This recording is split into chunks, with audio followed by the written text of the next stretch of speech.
ByteDance will get 1 board seat out of 7. What else do they get from this deal other than China's soft power?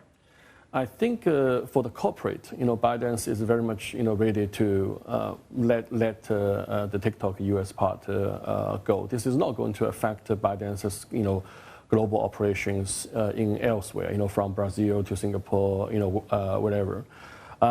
For China, the narrative is now changing, right? A year ago, if you ask the Chinese government, you can see there was a very firm answer: no, we're not going to do this, right? Now the narrative is changing to, we can license the algorithm, we can do it a mutually respectful way, and you need to also comply with Chinese laws in terms of how the technology can be exported. So in a way, as you say, this is also a moment that China, at least for the domestic audience, they want to send a message to say, 10 years ago, it's unbelievable that American will, ask China, for something like in the tech space. And now, because TikTok works so well, and the table is turned around and say, I want it. Can you, get the algorithm which is made in China?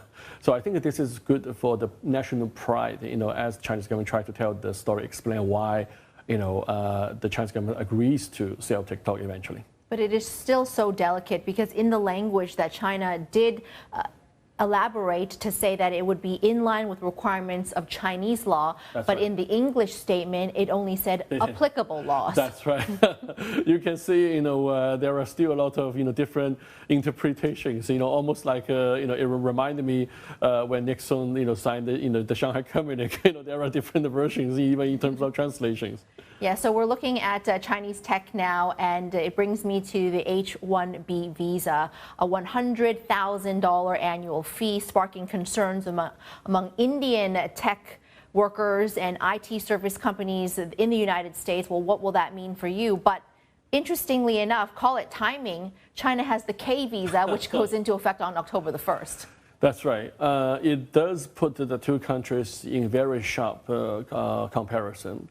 And even before the H-1B news came out, over the past few months, we already saw a series of very senior, very important experts who used to work for big companies like Intel and Google, coming back to China for various reasons. And some of them are already naturalized American citizens.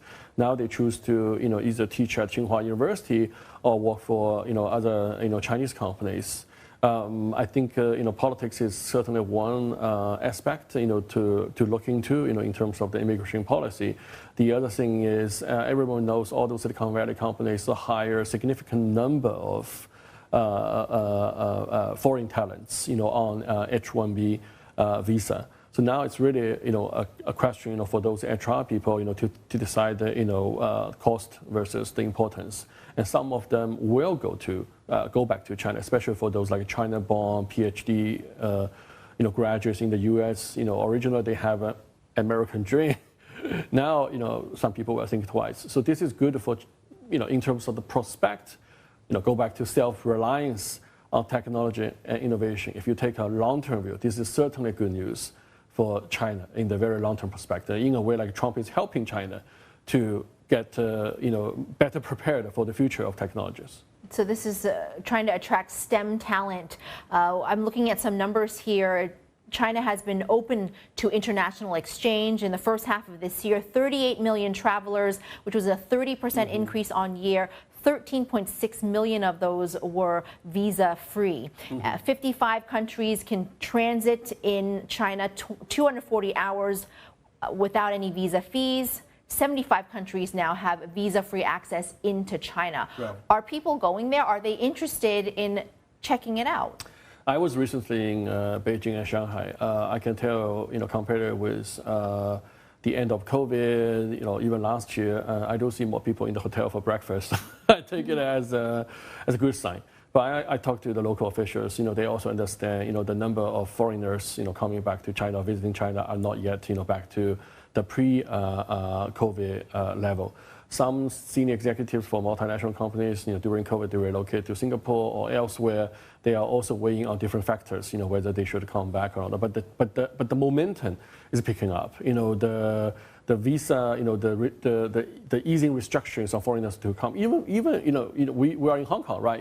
There's also a new policy for foreigners who have the HKID to go to Shenzhen, over the weekend. You can apply for the permit, very easily. So I think China is definitely opening up. Back to your point, from H1B and other issues, U.S. is kind of closing, the doors, for various reasons.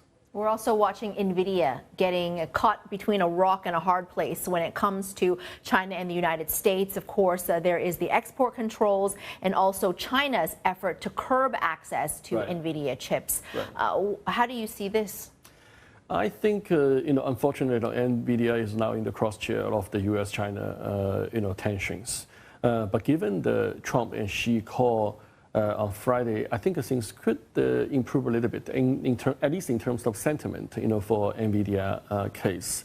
Yes, China now, ruled, Nvidia, in the anti-trust cases.